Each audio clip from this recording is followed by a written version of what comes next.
Welcome back to Voluntarist Academy. I'm your host, James Cordiner. One moment. And if you're here, then you must want to learn the ways of the voluntarist. And so voluntarism is the action taken to abolish slavery in the 21st century. And tonight, we're going to be reviewing Be Right or Go Wrong. I'm going to be presenting this. And to me, this book encapsulates the spirit of the non-aggression principle. Okay. So, it's a summation of the teachings of Richard W. Wetherill. And this book was written by E. Marie Bothe. And so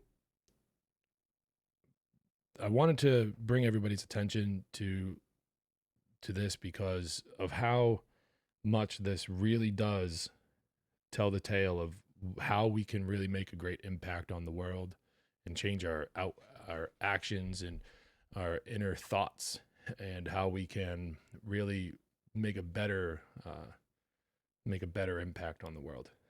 Before we do that, I want to reach out and extend my most sincere gratitude to everybody who watches this channel.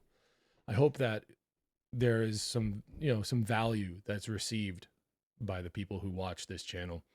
If you wouldn't mind liking and subscribing to the channel, turn the notifications on, so that way when I go live, you as the subscriber will receive that notification and you won't miss a thing. If you guys could go over to voluntaristacademy.com and go to the donate page and make a contribution to the channel, that would be great. The bill is coming up that needs to be paid in order to keep the website online, and I'm kind of strapped right now, and I'm having a little bit of trouble doing that. So your donations would be wonderful. If you don't want to just make a straight donation, you can go to you can buy a shirt, and those shirts are pretty cool, and you'll receive something in return, or a sweatshirt. I've got sweatshirts for sale too, and you can receive something for your donation through that. And the links for all of that are in the show notes right now. So if you could do that, I would greatly appreciate it, because I would like to keep the website online. That would be great. And whatever help I can receive in order to do so would be awesome. There's pages available on Facebook. I'm on Twitter or X, whatever, and Instagram. If you want to follow me on social media, that'd be great. Intro music was Brendan Daniel. You can follow him on Instagram. He's a very talented artist, and he'll also be playing us out tonight. So without any further ado, why don't we just jump into this? Why don't we just jump into the presentation and get it going? So this is Be Right or Go Wrong, a fundamentally different way of life, taught by Richard W. Wetherill. This book was written by E. Marie Bothe. It was published in 1996.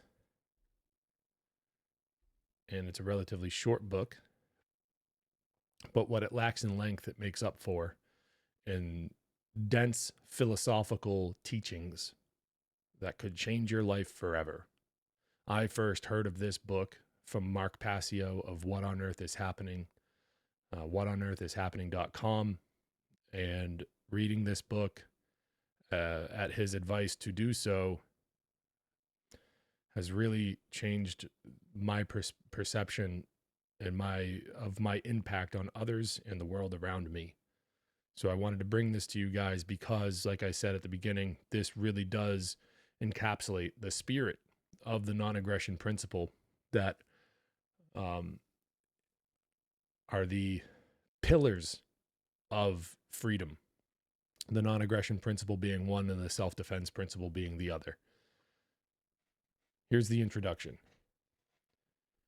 There is a well-known saying, as you sow, so shall you reap.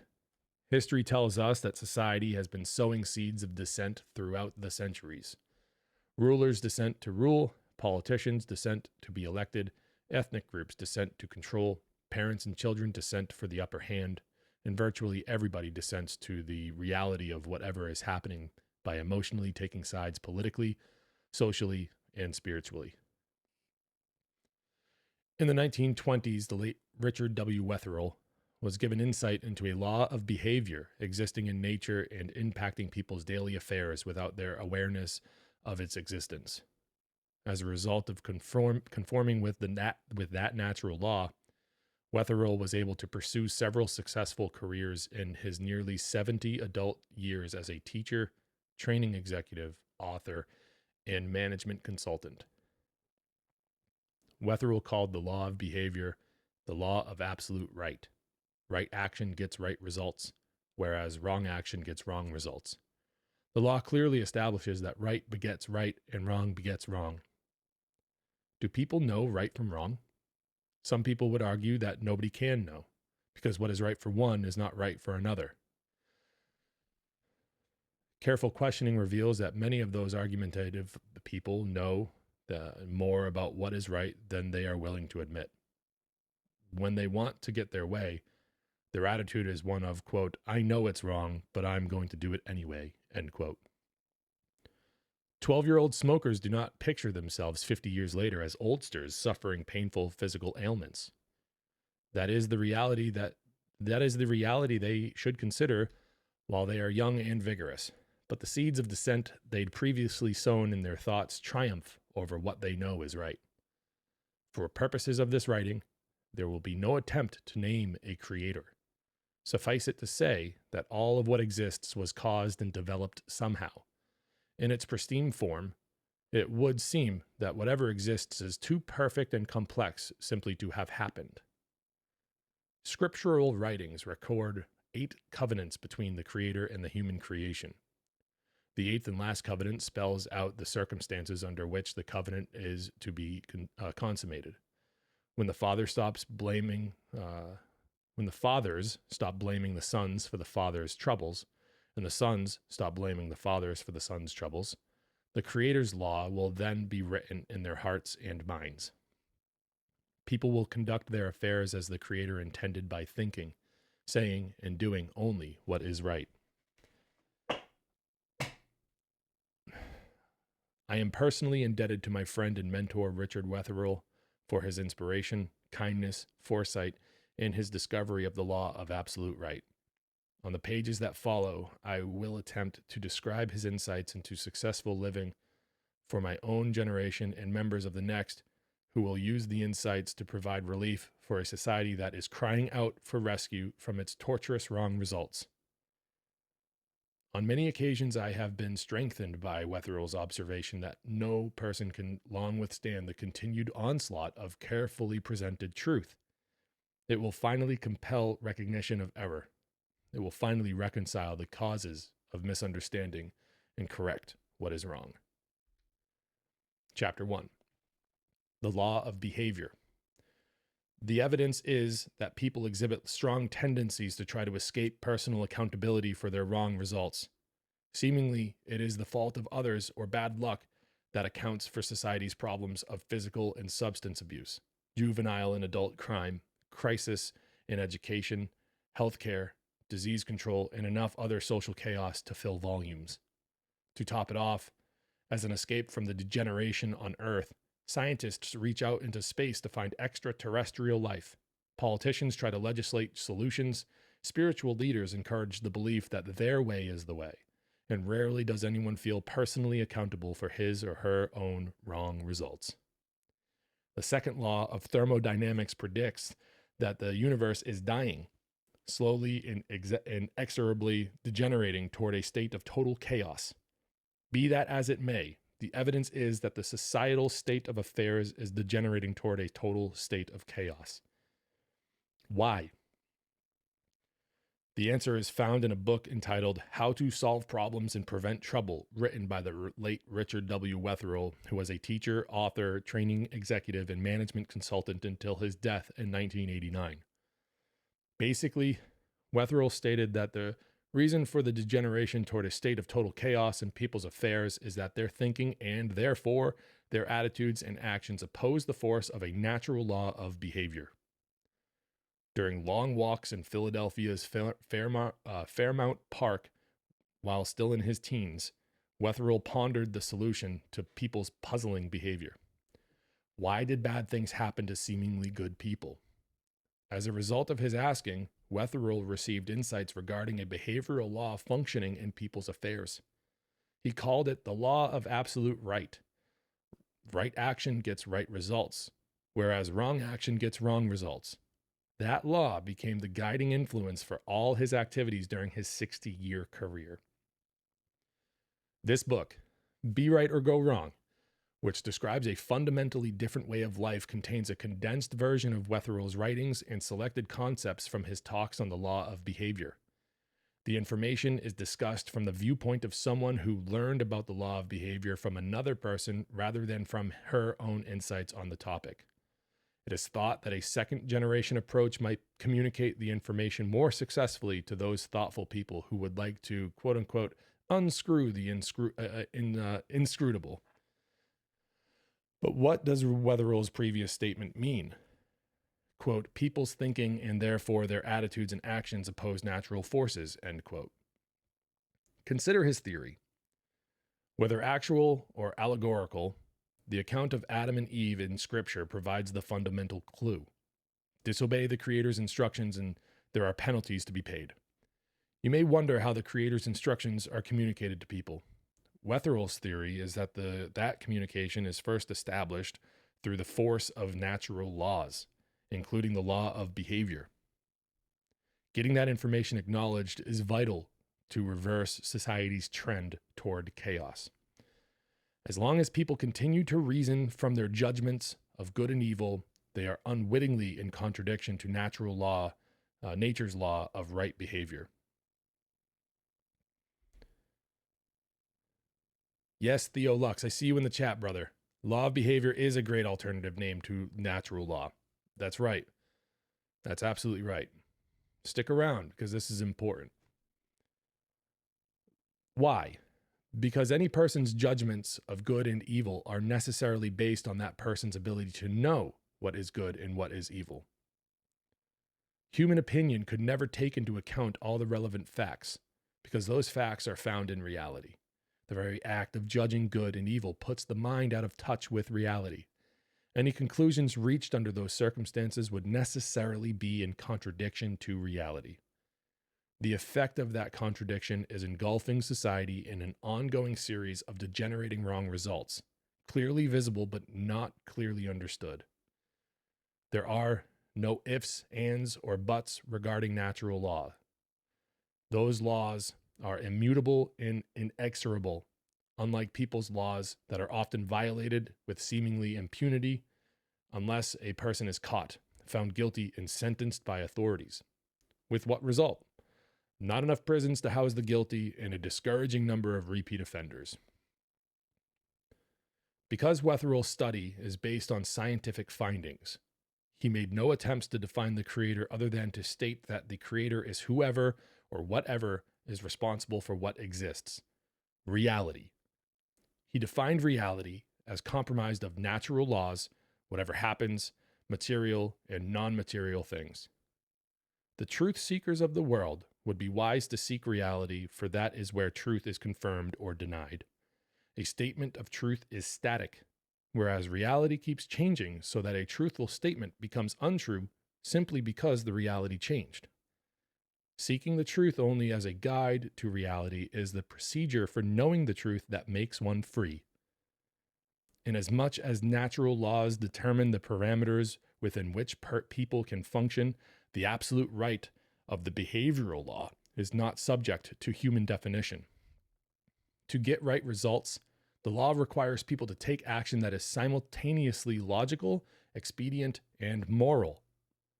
Expressed in other words, Absolutely right action is workable, appropriate, and honest. And if any of those three criteria are missing, there cannot be right results. That is how the law works. It is not any person's opinion, nor can any person change the law. Overwhelming evidence of society's non-compliance with nature's definition of right action is reported regularly in the daily news. Unlike laws promulgated by people, natural laws are self-defining and self-enforcing. Their teeth are inherent in them, and their control is absolute. Thus, the mere attempt to violate a natural law triggers a wrong result. For example, whoever touches a live wire is shocked, burned, or dead. If a saint and a sinner topple off the roof of a tall building, their descent is controlled by the law of gravitation, no matter what their prayers or curses. When they encounter a space already occupied, they both get the same scientific result. It follows then that nature holds people accountable for whatever actions they take with regard to the laws of physics. People accept those laws, and they make prodigious efforts to understand and apply the laws man has already, quote-unquote, discovered by seeing their effects in reality. The fact that discoverers' names get attached to laws found in nature shows how people tend to misappropriate credit. Wetherill, however, makes it clear that people have mistakenly thought that they were free to behave socially in whatever way they choose, producing a wide range of chaotic results. Reports are presented daily decrying the worst, most newsworthy items, and despite their best efforts to stem the flow, the experts' solutions are not reversing society's drift toward total chaos. There is a solution that would reverse that trend, but a problem arises because in the past, the solution has been anathema to most people. The solution requires that people become fully accountable for their wrong results. They have to look to themselves for the cause and look to natural law for the remedy. Think, say, and do what is logically and morally right. Under Wetherill's tutelage, his students learned to abandon their goals and personal motivation and to replace them with the impersonal motivation of a natural law of behavior. As a result, they typically enjoy improved health, financial security, and splendid relationships.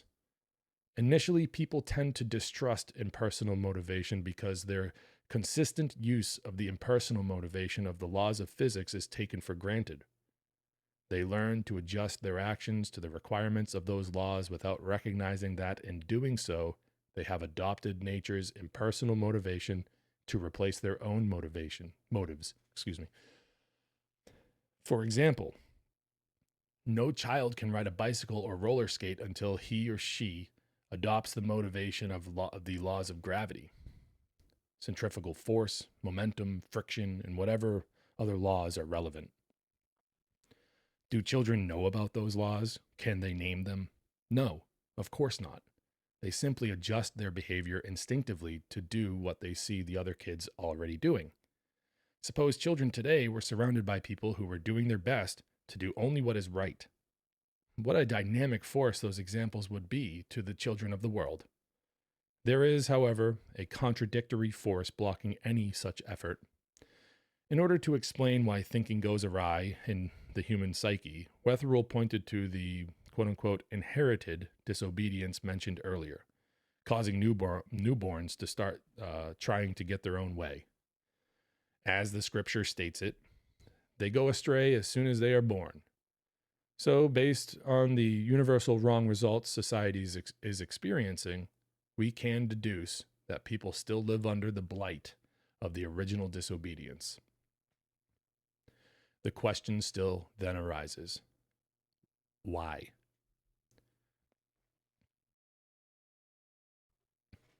Chapter 2, Suppositional Reasoning. Before presenting Wetherill's explanation, let me first introduce a quote from a famous French clergyman that is appropriate for what follows. Quote, "We are not human beings having a spiritual experience. We are spiritual beings having a human experience." End quote. Wetherill's insight into this mystery transports our thinking from the material world into a non-material realm where, According to scripture, disobedience originated among the spiritual entities many people call souls. The insight supposes that absolute rightness existed in the spiritual realm until one soul deviated by desiring supremacy. Other souls desiring the same seeming advantage also deviated, destroying equality and causing chaos. Wetherill made it clear to his students that since there is no reality to conform or deny this insight, they should regard it as suppositional, as a tool of thought. They did, and found that they were better able to understand the behavioral problems they faced in themselves and in the people around them. The supposition further postulates a state of simultaneity in that realm which precluded any opportunity to study the cause and resolution of that chaos. So a material world was created, a realm that, in every aspect, is administrated by natural laws controlling its material existence with observational effects that disclose how those laws function in that realm. Time and space were created so that a counterpart of the chaos in the spiritual realm could be brought into material existence. Thus, the cause and effects sequence of the deviation from absolute right in the spiritual realm could be expressed, recognized, and resolved. At the right time, physical beings with a desire to question their existence inhabited a hospitable planet created to sustain them in the material world. In accord with a system not known to those inhabitants, errant souls entered those physical bodies at birth to be imprisoned there as long as the body survived. Thus, the scene was set for a struggle for supremacy by the spiritual entity, a struggle that the physical being felt but could not comprehend. According to Wetherill's insight, starting in infancy, people's predilection to wrong behavior is regarded as influence from an errant soul, trying to instigate the destruction of its flesh and bone prison so that the soul could make its escape from the material world. The insight continues that the rebellious souls were to be continually returned to the material realm until their wrong influence would be detected, analyzed, and overcome by the physical beings. In addition to the several previous attempts to reach people's minds, the Creator enabled Wetherill to detect, analyze, and tell people how to overcome that influence. The formula is that a person has to make a meaningful decision to think, say, and do what is absolutely right, what is workable, appropriate, and honest. With that changed motivation, the soul's influence is replaced by influence from the Creator's law of right behavior, and people no longer give their unintentional support to the soul's scheme for escape. The insight also allows for the possibility that a soul given the right example by its human jailer might be reformed. The reformed soul could then be returned somehow to the spiritual realm from which it had been expelled. Acting on that possible scenario enables people to serve a higher purpose in life than just to continue trying to satisfy their own motives to do, be, have, get, and become. Wetherill's insight reveals that the soul in the material world is not the pure spiritual entity as is customarily thought. Its intent is not to guide people toward the perfect life hereafter. Rather, it fosters their inclination toward wrong thoughts and behavior here and now. That malevolent influence causes people unknowingly to risk their health and happiness by accepting motivation from the soul's desire for supremacy in its scheme to escape the material world. However, because right has ascendancy, Wetherill was told that there would come a time when the nefarious influence of the soul would be exposed, and its ability to affect people's behavior would be ended.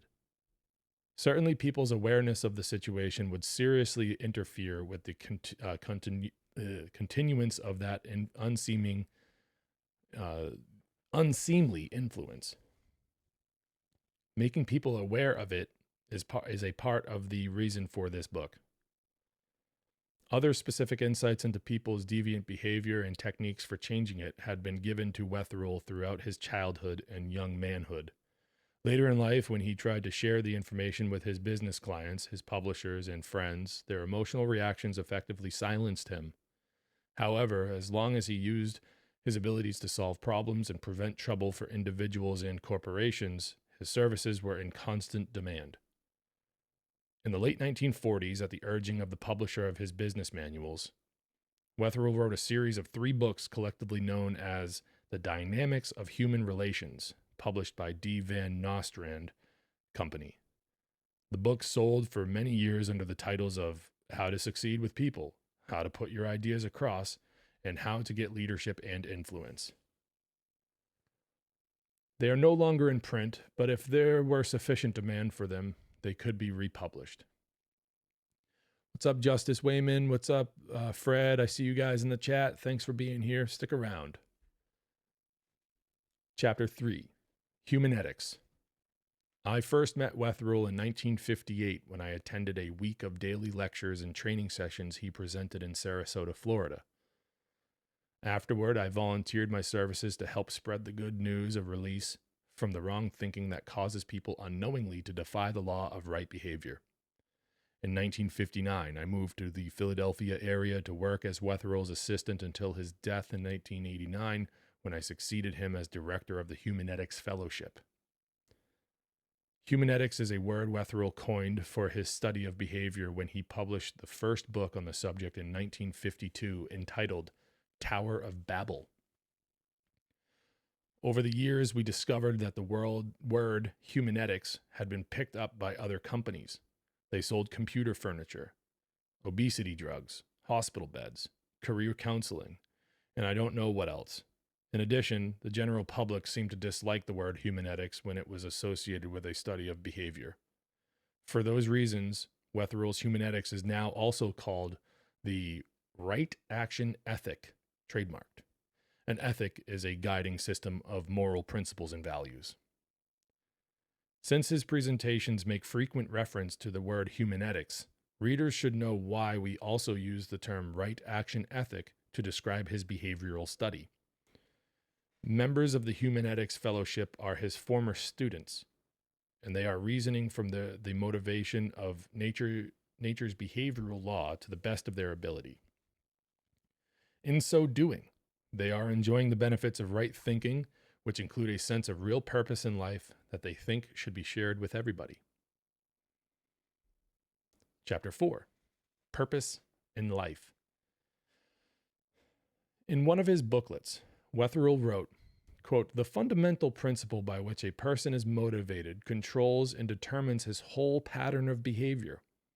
He has only 2 choices, serve self or serve the Creator. One leads to contradiction and chaos. The other leads to rationality and peace," end quote. Wetherill described our purpose more specifically as follows. People are here to serve the purpose of the Creator's plan. They do that by adopting the motivation of the law of right behavior and dropping their own plans based on their motives. That change puts an end to people's frustration, and it puts an end to any further influence from the soul. The reason people suffer so much frustration is that they keep trying to satisfy their motives, which is impossible in a universe entirely controlled by natural laws. In effect, they unknowingly pit their likes and dislikes against the real world. Because people have not known about their higher purpose under the Creator's plan, mentor to the soul, they act on motives to get their own way. Those personal motives have been causing them to depart this life without ever having known of the higher purpose for which they were created. For example, people who have smoked tobacco and or other plants for many years have so severely harmed their respiratory and circulatory systems that the damage is irreparable. The abusive consumption of alcohol or other addictive substances may have similarly destroyed the functioning of organs needed to sustain the body's life force. However, if the thinking changes soon enough, the body has a great recuperative power, and no matter what the outcome, it is to everybody's improved quality of life to think, say, and do what is right. When the situations of life seemed somewhat perplexing, Wetherill reminded his students, quote, "We are here to take right action," end quote. They found those words to be stabilizing as well as clarifying, and the statement reminded them of their voluntary choice to think, say, and do what is right. When people learn that they have unknowingly accepted the influence of an errant soul and have been expressing its superior rebellious attitude as their own, they know the origin of their wrong behavior.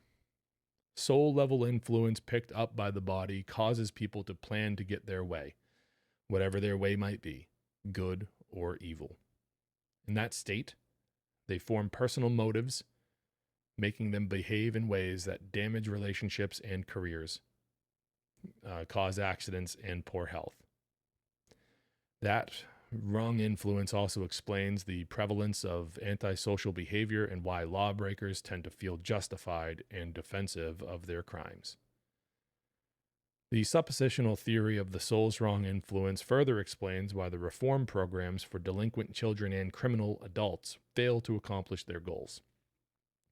In addition, no matter what funds are provided to resolve society's health and welfare problems, they remain unresolved.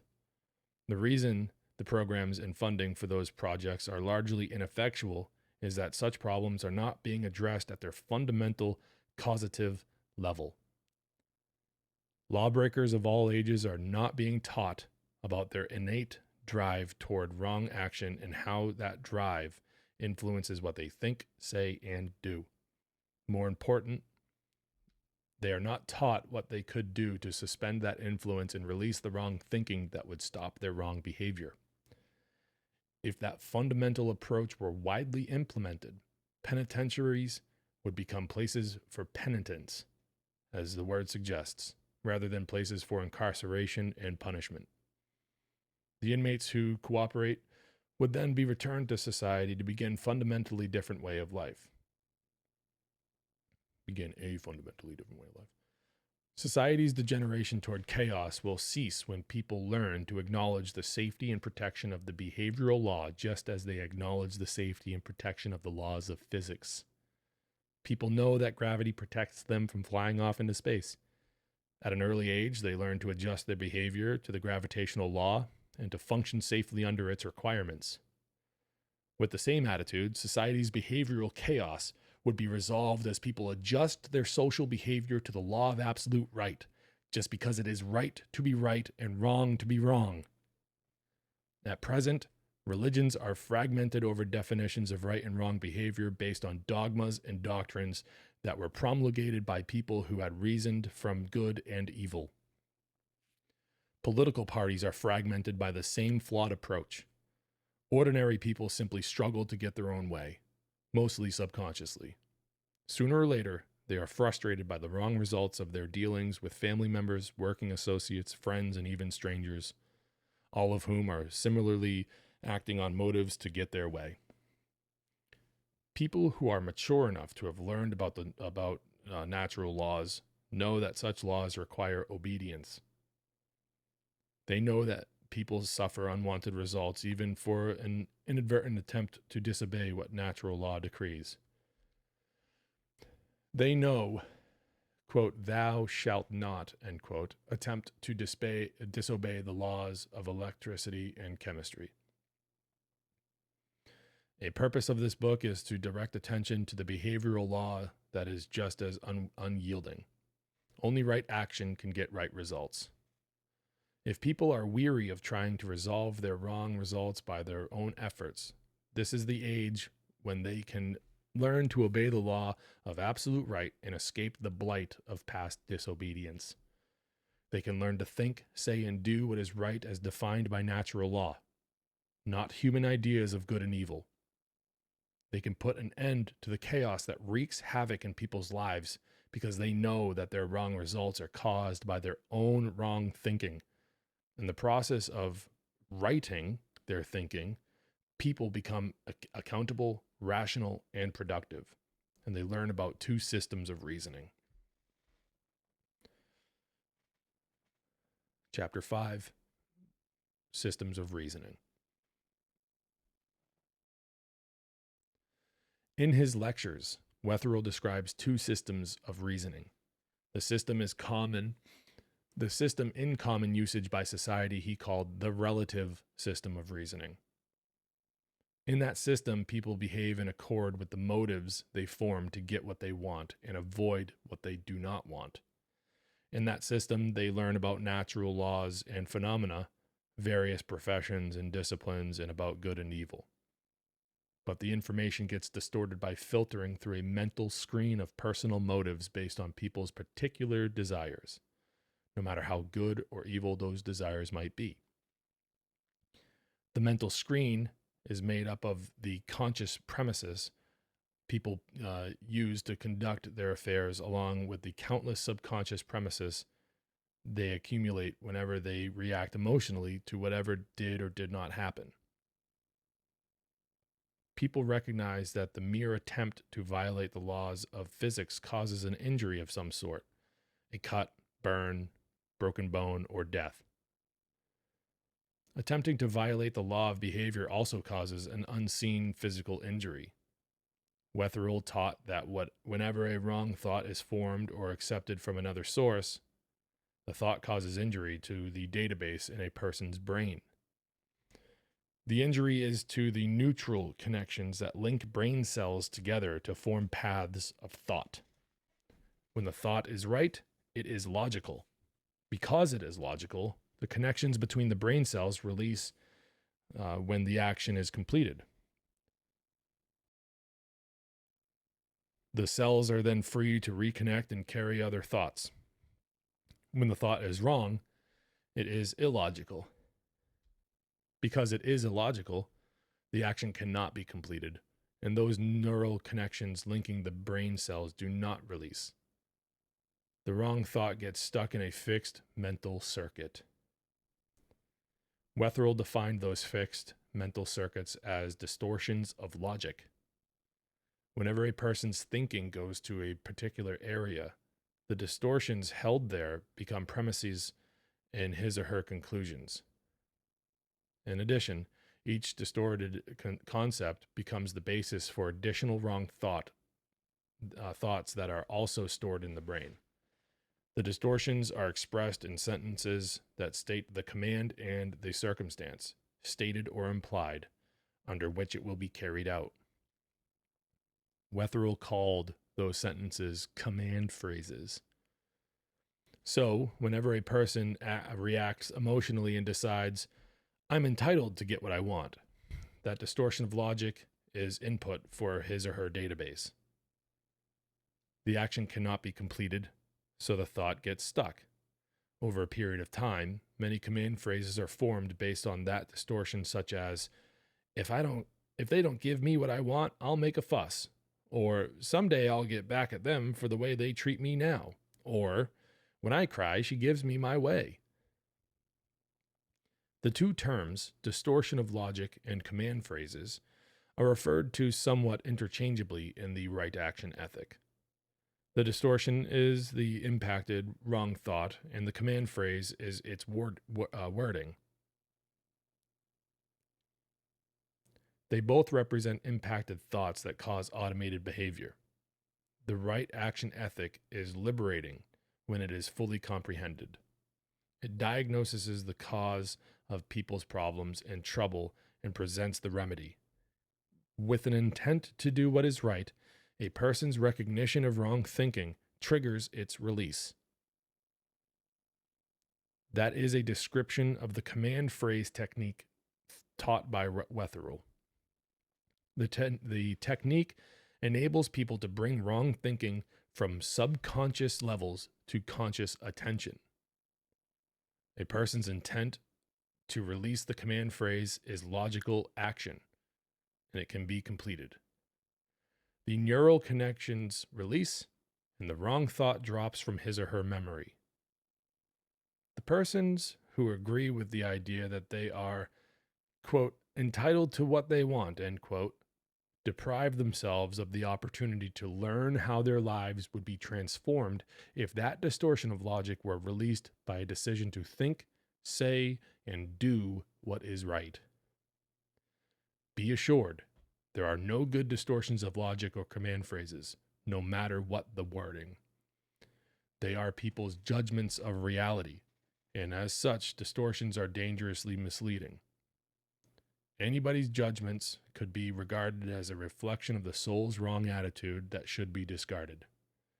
What person is qualified to judge reality's laws, happenings, and things? The second system of reasoning, presently in an uncommon usage by society, Wetherill called the absolute system.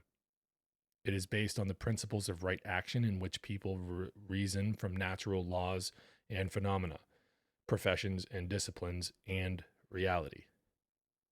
Their actions and attitudes do not filter through a mental screen of personal motives, but instead reflect an ongoing intent to respond to the needs of reality by doing what is right. At present, there are not many people who are reasoning in the absolute system. It is a purpose of this writing to acquaint readers with the disadvantages of the relative system in contrast with the benefits of reasoning in the absolute system. Those benefits are too extensive to state, but here is a partial list. Number 1, a stress-free life in which situations get resolved and are not problems. Number 2, meaningful relationships. Number 3, contact with reality where knowledge of the truth resides. Number 4, an even-tempered calm resulting from contact with reality. Number 5, vocational opportunities that spontaneously develop. And number 6, mental acuity and an ability to cut to fundamentals.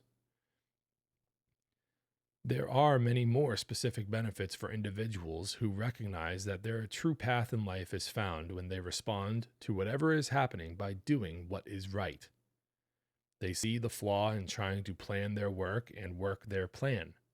Instead, they let reality's plan control their activities, knowing they are deluded if they think they can capture that control for themselves. From ancient times, leaders of thought have tried to serve the best interests of society by forming political, social, and economic systems. They conceived monarchies, dictatorships, and democratic governments, capitalistic, communistic, and socialistic systems, self-regulating and planned economies, to name some of the best known. Are the political, social, or economic systems being practiced today getting truly right results? Some systems are less oppressive or less threatening, perhaps, but are they producing even a microcosm of a rational society? The absolute system of reasoning produces rational people who do not use conflict to get their way. Do not take a stand, do not give offense, invite offense, nor take offense. They are people who are secure in the knowledge of what life expects from them. Take and support right action. Withdraw support from wrong action. In the United States, political parties perniciously attack their opponents' programs and private lives prior to Election Day. After the voting, whatever party is elected tries to get the opponent's support for the legislative programs the opposition had previously attacked. Their bid for support tends to generate more contention, all of which is detrimental to proper government for the electorate. That is not rational behavior, although it does reflect relative system tit for tat. Nature's absolute system of reasoning eliminates all the conflict procedures that drive people apart. It lets them find right decisions in the facts that fill the needs of unfolding reality moment by moment. No longer do people have to cope with the chaotic results of reasoning from personal motives. Any hint of an emotional reaction calls attention to itself as a mistake, the results of wrong thinking. If the person displaying the emotion does not catch it, he or she can be told without a fuss. Wetherill taught that the relative system is so named because it consists of relative values. There are behaviors and situations that are considered good, better, best, as well as bad, worse, worst. In that system, people form and reason from motives, and their reactions shift back and forth between opposite attitudes. As results seem to demand, as situations seem to demand, they are generous or stingy, happy or sad, gregarious or shy, honest or dishonest, according to whichever attitude seems to be most effective in getting them what they want, relatively speaking. Because of the shifting social values making up the relative system, people often appear to be untrustworthy, two-faced, and sneaky. Wetherill pointed out that the flaw is not in the peoples themselves. The flaw is in the system of reasoning they use. It is the relative system that makes them appear untrustworthy, two-faced, and sneaky. As soon as those same people adopt the absolute system of right responses, they appear rational, dependable, and straightforward. Those social values are displayed by absolute system thinkers because they are the values that are inherently part of that system. When people reason in the absolute system, strangers cease to be strangers, and there is no one to fear. Everybody reasons from one unbending standard. Think, say, and do what is logically and morally right. People get cooperation and appropriate action from one another that attend to the needs of their daily lives at their places of employment or at school and at home. Of course, people make mistakes while switching to the absolute system, but mistakes in that situation are considered correctable and something to teach a lesson. Mistakes made by relative system thinkers are commonly regarded as detrimental because, in the relative system, mistakes get critical attention and attract insulting put-downs. That causes people to hide, deny, or vigorously defend their mistakes, making them non-correctable and, therefore, destined to occur again and again. Despite the best efforts of the founding fathers of democracy, of socialism and communism, and of past and present religious movements, society still could not be regarded as rational and moral. On a scale from 1 to 10, how close to 50 points could you score yourself on the following 5 items? Number 1, my attitude toward the people I live with is logical and moral. Number 2, I willingly support my employment with an honest day's work. Number 3, I am accountable for my mistakes and want to be told about them. Number 4, I stay calm and rational when something goes wrong. And number 5, I try to stay in touch with reality during all of my waking moments.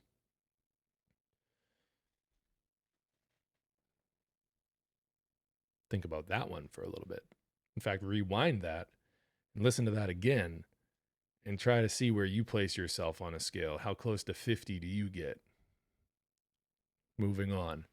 Chapter 6, Pressure and Resistance. One subject Wetherill emphasized was the mistake people make when, for any reason, they put pressure on one another. Pressure can be physical contact, such as a smack or a shove, but that is not the kind of pressure under discussion. The really destructive pressure is applied verbally or applied more subtly with some sort of body language, such as raised eyebrows, shrugs, frowns, a grimace, or knowing smile. The usual reaction to pressure is one of resistance, which is just counter-pressure. And together, those are the factors that give rise to people's interpersonal conflicts. Pressure and resistance are always expressed with emotion, however slight or eruptive. The emotion indicates that people are reasoning from distortions of logic that are out of touch with reality. Because distortions are formed under emotion, whenever they become premises in people's conclusions, the original emotion is also included. You may have heard people say, quote, I don't know why I'm so upset, or I wish I knew why I get so ticked off when I'm contradicted. The right action ethic explains why. Distortions of logic used as premises. Ordinarily, people resent being told they are being insane or conducting their affairs, but what better definition have we for insanity than being out of touch with reality? The condition might seem to be momentary, but all of society's big and little wrong results are caused under the pressure of wrong thinking that is out of touch with reality. Wetherill thought it strange that some experts considered certain crimes to be rational while other crimes were thought to be premeditated and criminally insane. He taught that all wrong action is caused by thinking that is out of touch with reality. And the degree of the person's insanity depends on the wording of the command phrases included in the decision to act. For example, the command phrase might be, quote, "If I get pushed too hard, I'll leave," end quote. Whereas in the same situation, it might be, "If I get pushed too hard, I'll settle things with my gun." In a certain sense, all wrong action could also be considered premeditated because initially it takes a wrong thought to cause wrong action. After that, the action is compulsively carried out whenever the situation relates to the subject of the distortion of logic. It is the unrecognized commands from fixed wrong thoughts that cause people's antisocial behavior. They should stop looking for excuses and instead do the right thing. Identify and drop command phrases. Wetherill said that people have to learn that every wrong thought that passes through their minds gets lodged there, even when the thought later is consciously changed. For example, someone who judges a friend as stupid may later consciously admit that the friend is not stupid. But the judgment of the friend's stupidity remains in neural connections on the subconscious level. In all situations when the friend's intelligence is in question, the subconscious judgment of his or her stupidity will color whatever is said or done.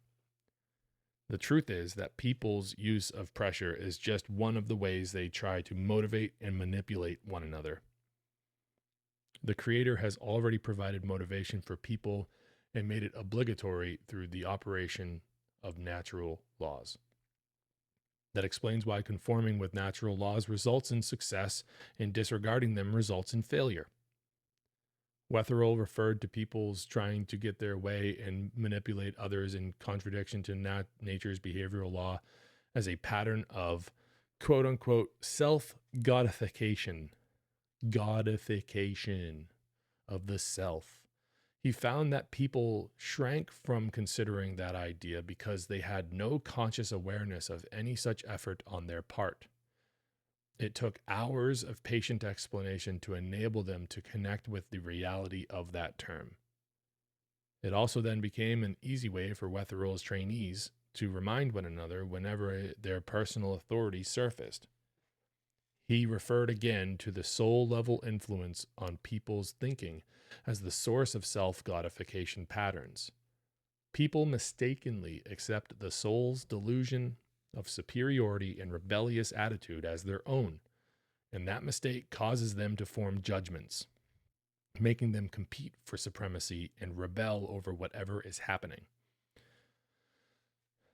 Natural law states that people have to take right action, or they will have problems and trouble. The present state of daily affairs portrays a society faced with problems and trouble everywhere on earth. All that grief occurs because people do not surrender to the law of absolute right and base their decisions on reality's needs rather than on what they judge are their needs. Instead of accepting pressure from the soul to think, say, and do what is wrong, people can be present-minded and connect what they think, say, and do with reality. They can establish their impersonal relationship with the law of behavior as they presently interact with the laws of gravity, motion, friction, and so on. Chapter 7. Think, say, and do what is right. The law of absolute right stipulates that people think, say, and do what is logically and morally right, or they will incur wrong, unwanted results. That concept is so profound and inclusive that Wetherill's students took years to comprehend its many sidelights and implications. They report that insights still come to mind as the events of life unfold. Centuries ago, someone is purported to have asked, "Am I my brother's keeper?" with the inference that he was not. Readers might consider suppositionally that as the soul's keeper, a person could block the soul's wrong influence with faithful intent to think, say, and do only what is right. That action would, perhaps, enable the soul to stop trying to be supreme and stop rebelling. Simultaneously, it would also interrupt society's drift toward total behavioral chaos. Everybody's obedience to all the natural laws of the material world would prevent any expressions of wrongness. That would mean a life free from conflict caused by pressure and resistance. That would mean individual and world peace as people stopped fighting to get the advantage. That would mean true equality for all disparate groups. That would mean amnesty for past wrong action. That would also mean the eventual irrelevancy of man-made laws to control people's behavior and the costly legal systems for trying to enforce those laws. The description of a society reasoning exclusively from what is logically and morally right strikes fear into the hearts of people who are being enriched by coping with society's wrong results. Their fearful reactions, usually expressed in anger, indicate resistance, but we cannot fault them if they lack knowledge of the absolute system of reasoning. In that system, there is always some right action to take that satisfies the demands of every situation. Over time, therefore, problem situations get resolved, including poverty, unemployment, and career changes by the natural expedient of thinking, saying, and doing what is right. Natural law makes it clear that right action cannot produce wrong results. The end of one vocational pursuit makes possible the start of another. People with no aches or pains need no painkillers, but they do have needs to be satisfied in various other areas. In a rational society, no funds would have to be spent on checking, catching, or convicting wrongdoers. Several trillions of our burdensome national debt could be reduced to the vanishing point with just those savings. Wetherill used to say that we are all in trouble as long as one person still has one distortion of logic. So, presumably, there is a period of universal adjustment. Some persons I have talked with tell me that changing the wrong behavior of the masses looms as an insuperable task. I must admit that adopting the intent to think, say, and do only what is logically and morally right was not accomplished overnight by Wetherill's students. But the quote-unquote writing, as in making right, not writing with a pen for you audio listeners. The writing of the human race is fundamentally not a people task.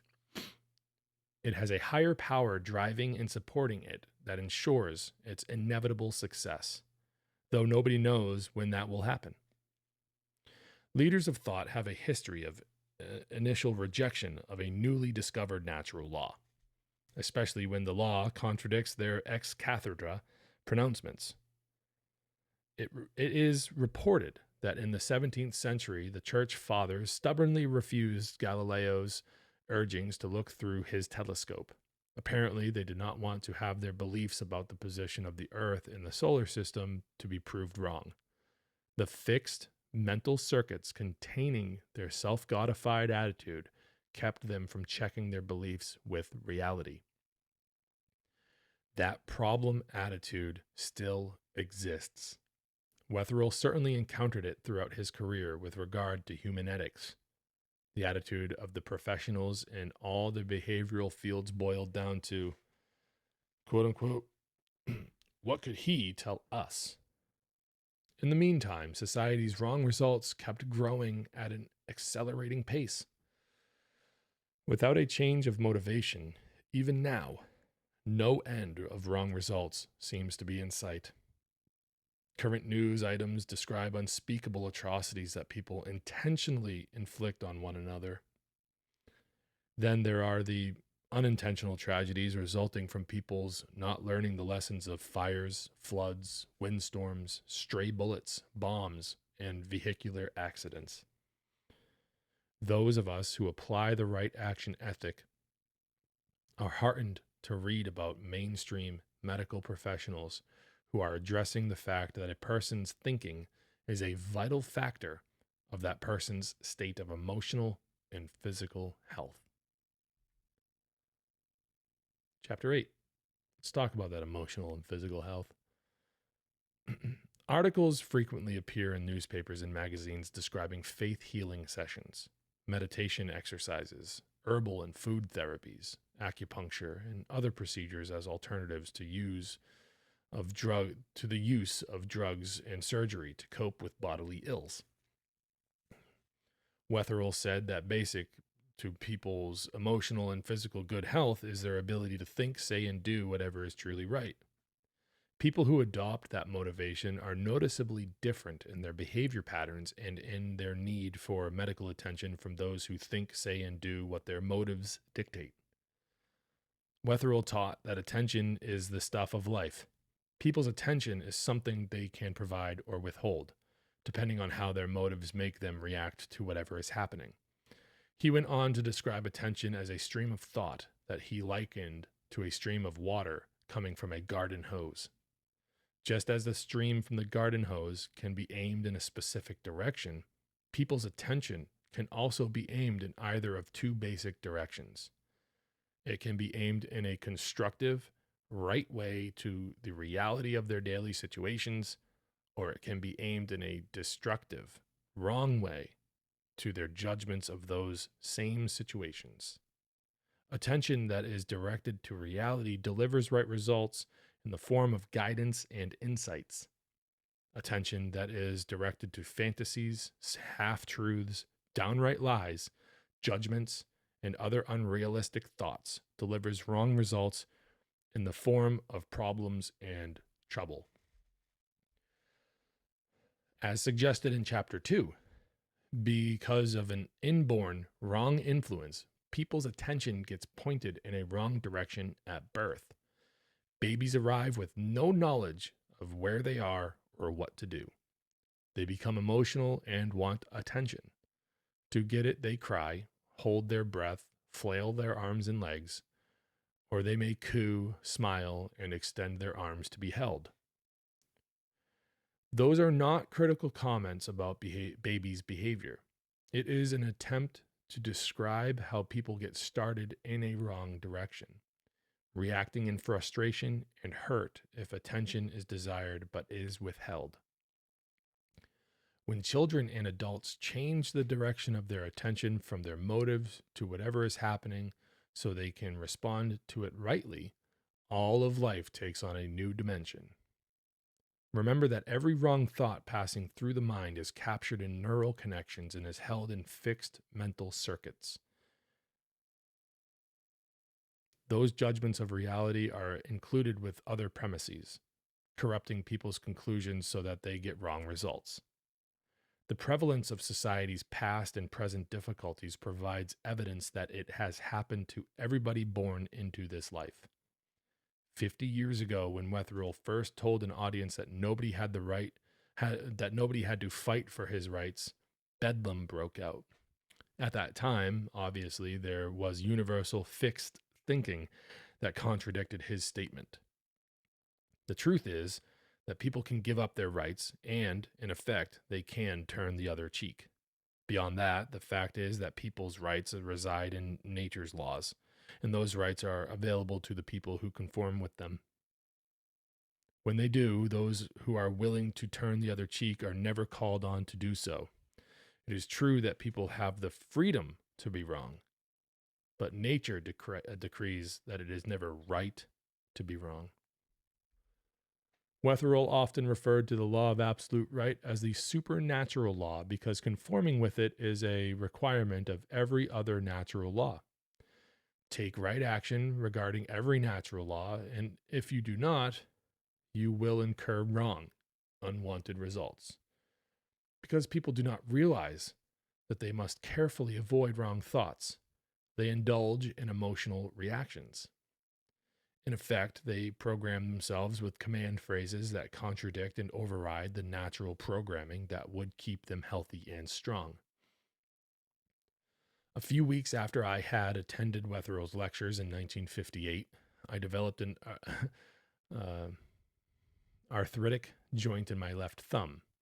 It was red, swollen, and painful. I telephoned a friend I had met at the lectures, and what follows is part of our conversation. Edie, what areas did the Wetherells say caused painful, swollen joints? The response, the areas they mentioned were domination and self-pity. Oh, wow, half the pain was already gone from my thumb. I can see how my distortions of logic in those two areas are causing my problem. When we finish our conversation, I'm going to bring up command phrases on those topics. Thanks for the reminder. The situation was that I'd had two 15-year-old nieces visiting. I'd felt responsible for them, but wanted them to like me, so I had to apply discipline carefully. I had to have an iron hand in a velvet glove, I thought. Also, I can't let them get out from under my thumb, especially at the beach with teenage boys hanging around. There were several additional command phrases demanding that I dominate whatever happened to keep things under what I had erroneously judged was my control. At the same time, I felt pretty sorry for myself, having to spend my days cooking, shopping, chaperoning, doing laundry, and acting as chauffeur for the visitors and my own 3 younger children. The command phrases also revealed that I had judged that many of my single parenting duties gave me a pain. After bringing up command phrases over a period of a few weeks, my left thumb regained its original size and shape without pain or stiffness. In subsequent years, whenever I felt pain in any joint, I picked up command phrases about wanting to dominate or play God, while also feeling sorry for myself. The technique always worked, and on different occasions, the pain disappeared from my knees, fingers, shoulders, and elbows. I have not experienced those symptoms for several years, so I think the distortions in those areas may have all been released.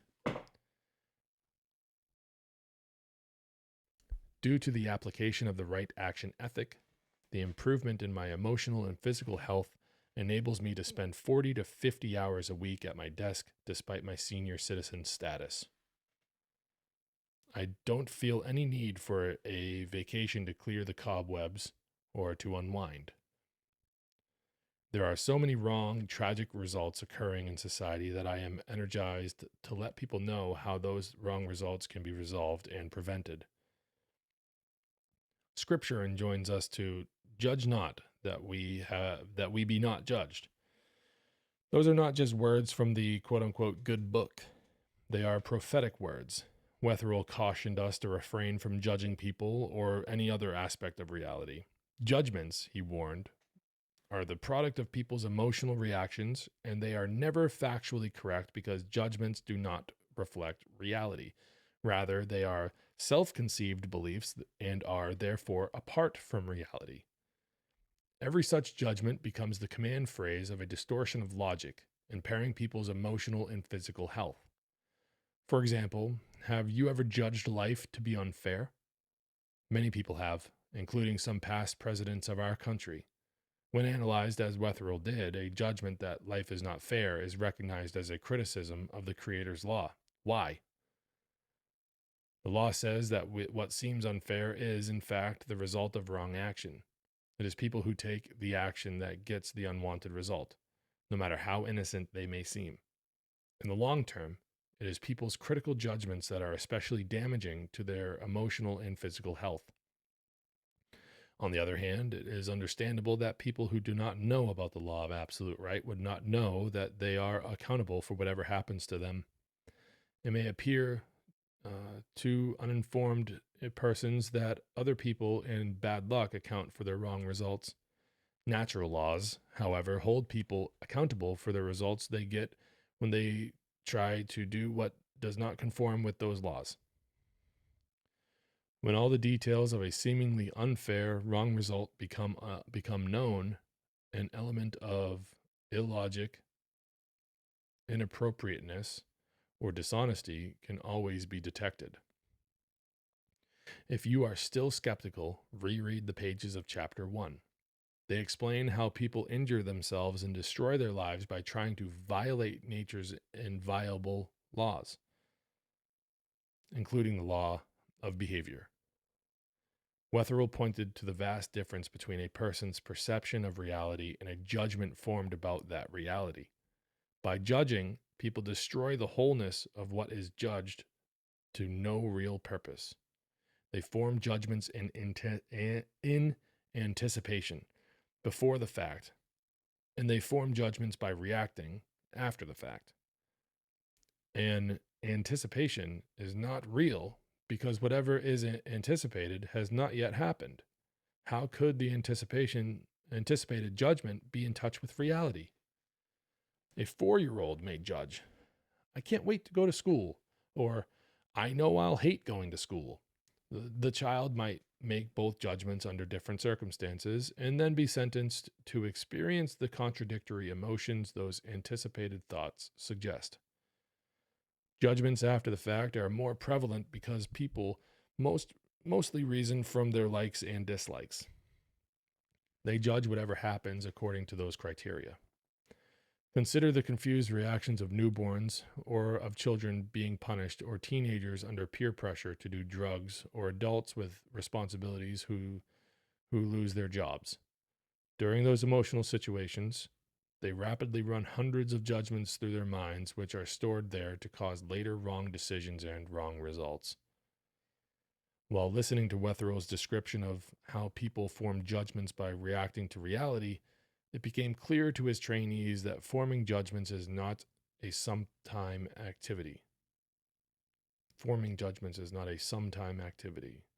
Judging reality goes on virtually all the time.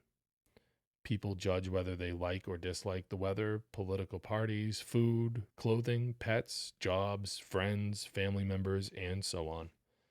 The process is so universal it has not drawn attention to itself for proper analysis.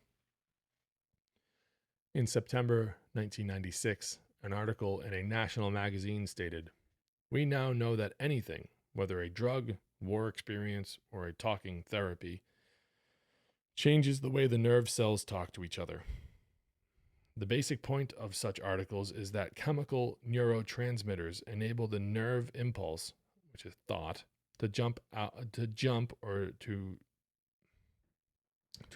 not to jump the synapse, the gap between nerve cells, at the axon terminal where the nerve impulse, thought, is received. In the early 1950s, Wetherill explained that when people react negatively to reality in any of its forms, emotion arises that puts chemicals in the bloodstream that under right conditions would not be there. In more recent years, medical research supported that theory. The emotion is called by many names: frustration, anger, rebellion, jealousy, and so on. It results from the person's resistance to his or her accepting whatever reality is delivering. Stated differently, a person mentally departs from reality by forming judgments of it. Those judgments butt up against the reality of what is and are retained in memory as distortions of logic. Researchers would be wise to study the mysterious cause for the chemical imbalance in the brain. Well, we know that. Anyways, instead they try to counteract the wrong chemicals or supply the right chemicals in dealing with the mental disorders. They could investigate the causative, wrong thinking as the right action ethic suggests. Living in accord with all the laws of nature, fully obedient to them, allows the body's natural drug factory to supply whatever chemicals are needed for the healthy, right performance of people's physiological systems. The inborn programming computes on right data people input when they are in touch with reality, and it is thrown into chaos when assaulted with wrong data based on their judgments.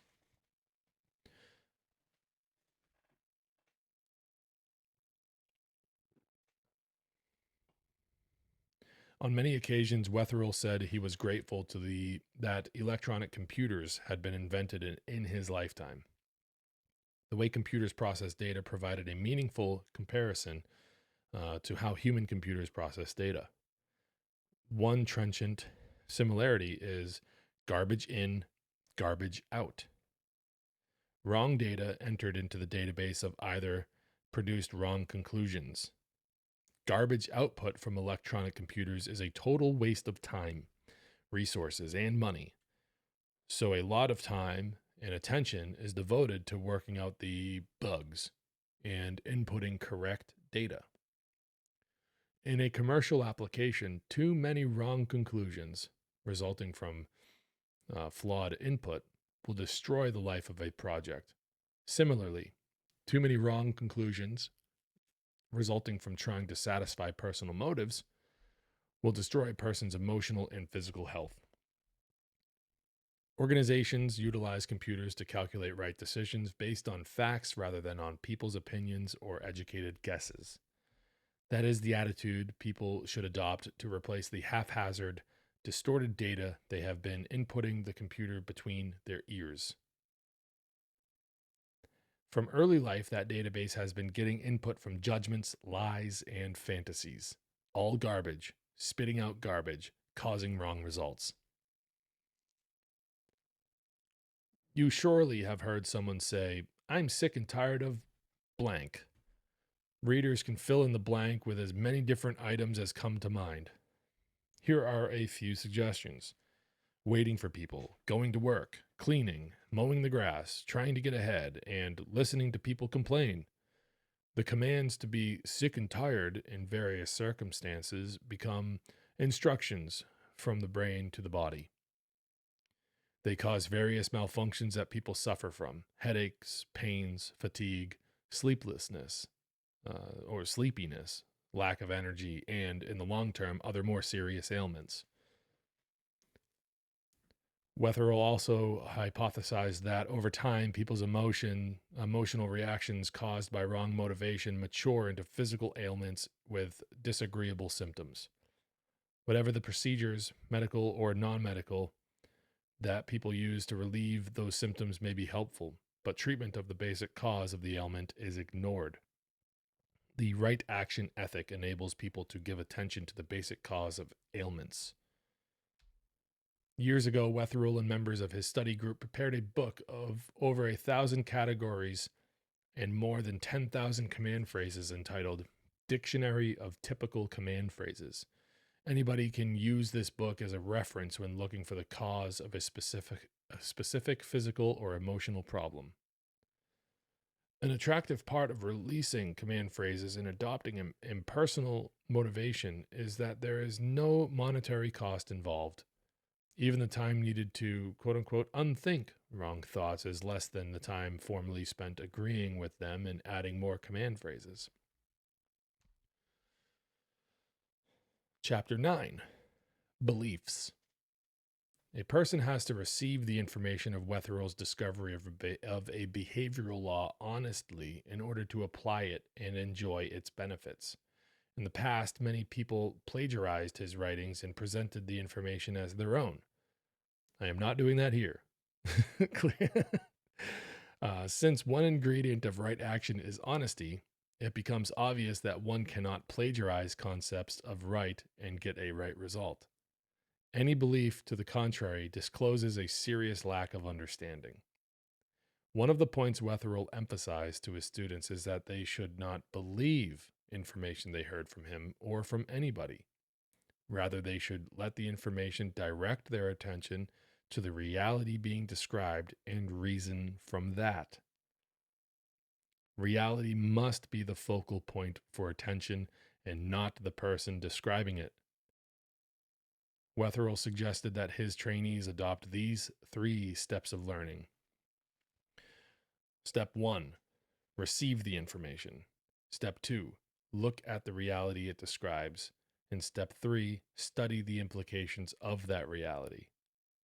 Those steps are important for students in school, workers being given instructions, and all other persons who have reason to learn anything. In certain situations, people take those 3 steps without their awareness of having done so. Whether trivial or important, any subject makes a good example. Suppose someone remarks, "It's 2 o'clock." A listener consults a clock to check the reality, then considers the implication that he or she should hurry to keep an appointment. Without that simple routine, people could not successfully manage the affairs of their lives. Sometimes these steps relate to attractive information. For example, anyone might welcome the news that he or she had inherited a relative's estate, refer to the reality that the relative had been wealthy and the implication of a greatly improved financial condition. Little of that information would cause resistance. Sometimes these steps bring a person information that seems entirely unattractive. Anyone might dislike being told that he or she had made a mistake that was causing serious trouble. People frequently evade such news, disregard the reality to which it points, and thereby miss its implications. Those are the wrong steps people take that make it almost impossible for them to learn how to correct their mistakes and how to stop making them. Disregarding reality is a dangerous practice of the relative system of reasoning. A person's desire to get across the street might cause him or her to ignore the reality of an approaching car and, therefore, not perceive the implication of possible injury or death. The likelihood that people will disregard reality seems to be greatest when the risk involved seems remote. There are many millions of people who are disregarding the risk of lung cancer, heart disease, and other ailments by ignoring the reality of the effects of smoking. Since that reality is ignored, it cannot communicate the implication of suffering and death many years later from smoking. When people make that discovery, they can deal with causes by bringing up and releasing the command phrases that had motivated them to smoke. Obviously, people are not born with the desire to smoke.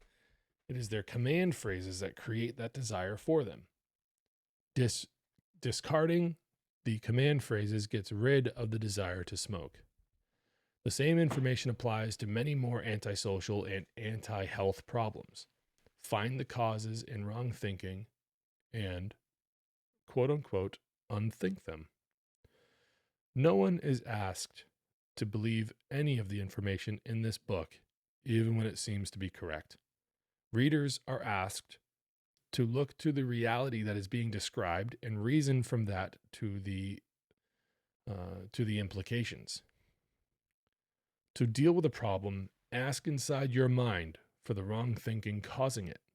Be honest and frank with yourself while you drudge up memories of the emotional thinking you did in childhood. Bring the sentences to consciousness and recognize them for what they are: judgments out of touch with reality.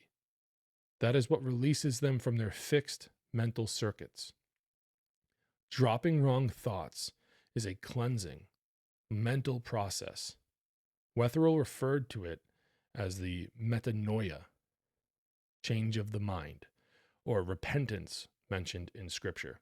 When people feel sorry for their misdeeds, that does not constitute repentance.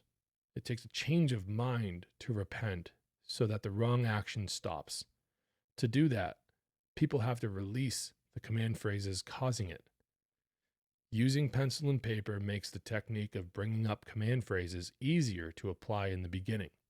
These days, people can use their computers and then study the printout for the unrealistic thoughts that deviate from what is factual and right. Any flaw detected in the sentences will serve to release them. Wetherill's books discuss techniques for correcting distortions in greater detail.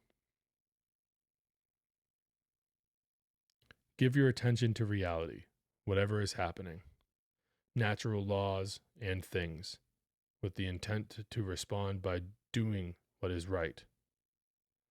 Making that change releases untold numbers of command phrases on numerous topics.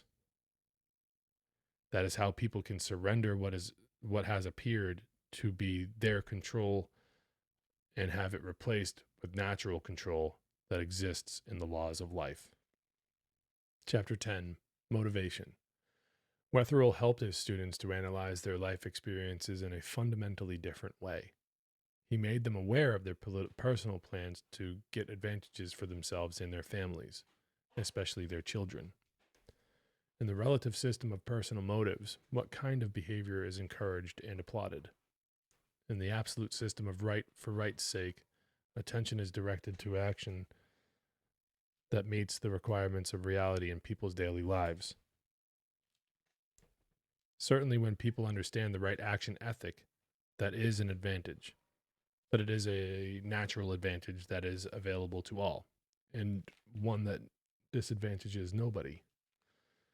An interesting and unnoticed fact about the law of absolute right is that, without their awareness, people are controlled by it in the same way they are controlled by all natural laws.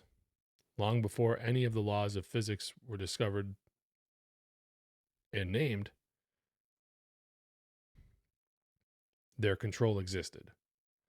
The same is true of the behavioral law. No matter how people try to evade or deny the law, there are only two possible results they can get from the action they take. The action succeeds or it fails. Consider how many things are failing within family relationships, with school and university education, government projects, drug programs for teens, mothers on welfare, medical solutions for heart disease, cancer, and obesity, or the increasing number of suicides among young people.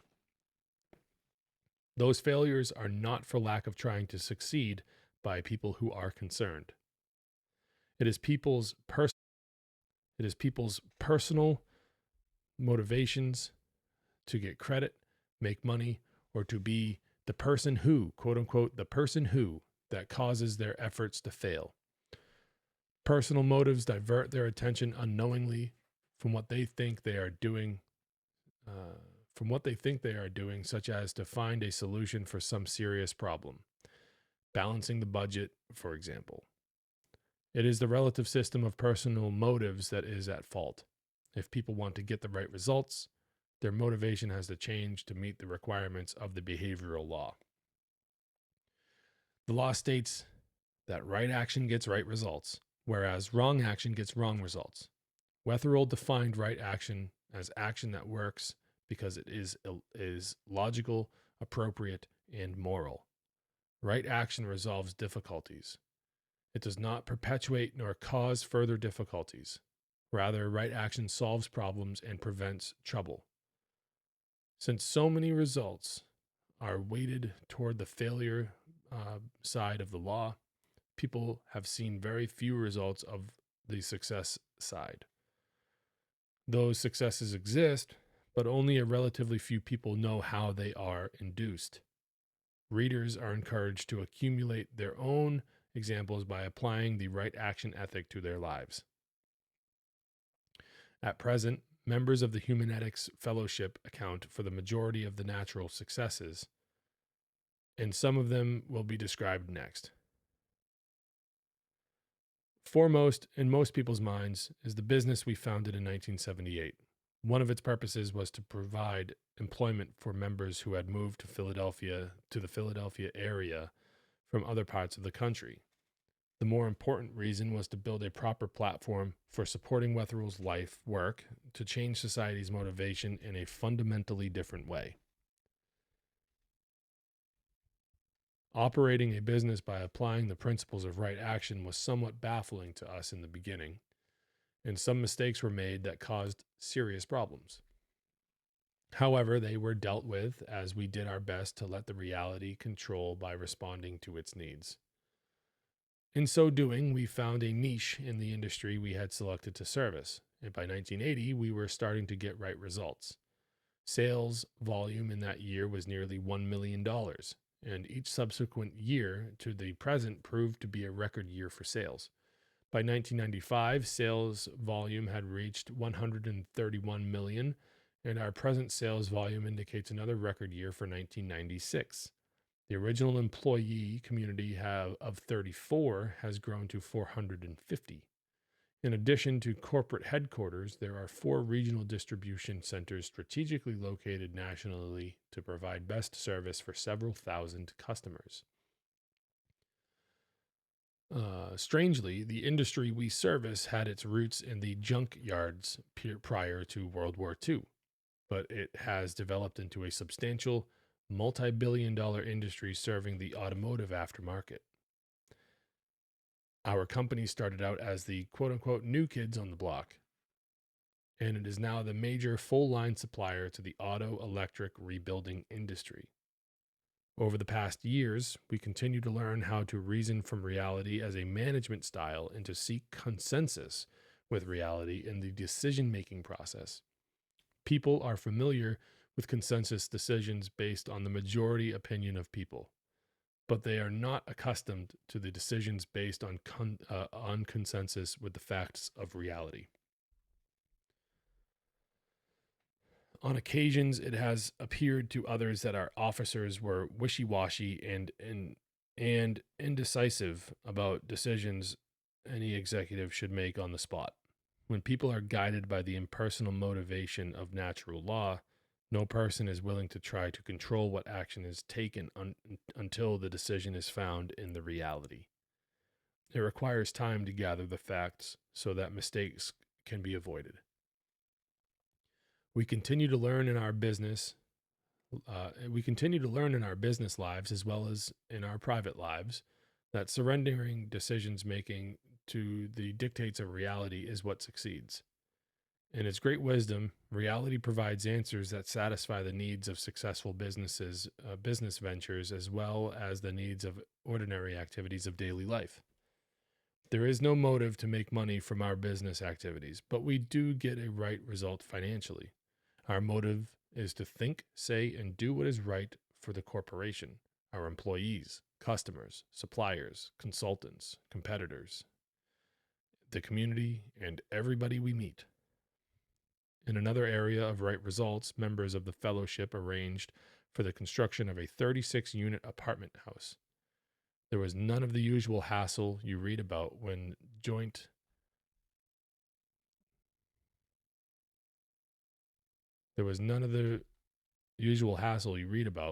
ventures of that kind are undertaken. A committee of 3 met with the architect and builder to arrive at proper decisions for the apartment layouts, type of construction, materials used, and so on. At no time was there any difficulty among members of the committee or the prospective tenants, and the project turned out to be an award-winning building for the architect and the construction company. The relationships among the residents show the benefits and desirability of dropping personal motives in order to adopt the impersonal motivation of the law of behavior. It is our intent to think, say, and do what is right, and that has eliminated the former bickering and hurt feelings that were commonplace when we reasoned in the relative system. Because right action is fully able to succeed, it does. The results provide a natural high from which there is no letdown as long as a person's attention stays focused on reality. This book proved to be quite an important read, So I really appreciate everybody's time and attention that they gave to this material. If you want a physical copy of your own, the one that I got was like $8. You know, and I got mine like full of highlights and everything already. So yeah, go pick one up for yourself. The PDF will be available at voluntaristacademy.com for the remaining time that website's even up. If you're listening at the time of this recording, that website's in danger of being shut down because I lack the funds to pay for the hosting for another year. So that's what we're dealing with over here. But I'll continue making videos. But if anyone really wants to help me out by contributing, they can go buy a shirt. You buy a shirt. There's a link in the show notes to this. You can go right to my website, find all the ways to donate. You can go to the One Great, where if you're watching this after the fact, and you can't find the website because I didn't make the money to keep it up and it got shut down, you can go to the One Great Work Network at onegreatworknetwork.com, where Mark Passio has provided for me a blog page, so that way my material always has a place on the internet to be posted, so long as that website's up. And yeah, I mean, all that will be in the show notes. And you can also help yourself out by going to the getautonomy.info link and see if Richard Grove's 12-week course on sales and marketing problem solving skills, really, it's just life skills that were never taught to us when they should have been taught to us in our childhoods. It presents as a sales and marketing course, so people like me and people like you out there can take their ideas and bring them to the market and know what to do, and all that stuff with our business ventures. But there's also baked into that course so many different life skills that we should have been taught all along, one of which is just general problem solving skills and the can-do attitude. So if you think that, you could benefit from Richard Grove's autonomy course, click the link in the show notes, because that's an affiliate link. And if you actually go through with enrollment, then that helps me out tremendously. So that would be cool. So yeah, that's what we're doing over here. I'll continue doing this until I'm blue in the face, you know me. So website or no website, we're going, baby. We're doing this. So anyways, but it would be so cool to get that sort of help. Like I always say when I'm about to end these streams, you own yourself, period. You're nobody's slave. Under natural law, you're not a slave. You're free. And you need to just remind yourself of that, and we need to start acting right. This book really did capture the spirit of the non-aggression principle, didn't it? It's pretty much some of the best material you could read to like get perspective on the non-aggression principle. We can't go around violating each other's natural law rights now, can we? So right action gets right results. Wrong action gets wrong results. I'll see you guys next time. Thanks a lot. I'm James Cordiner, and you've been watching Voluntarist Academy. I love you all. Peace.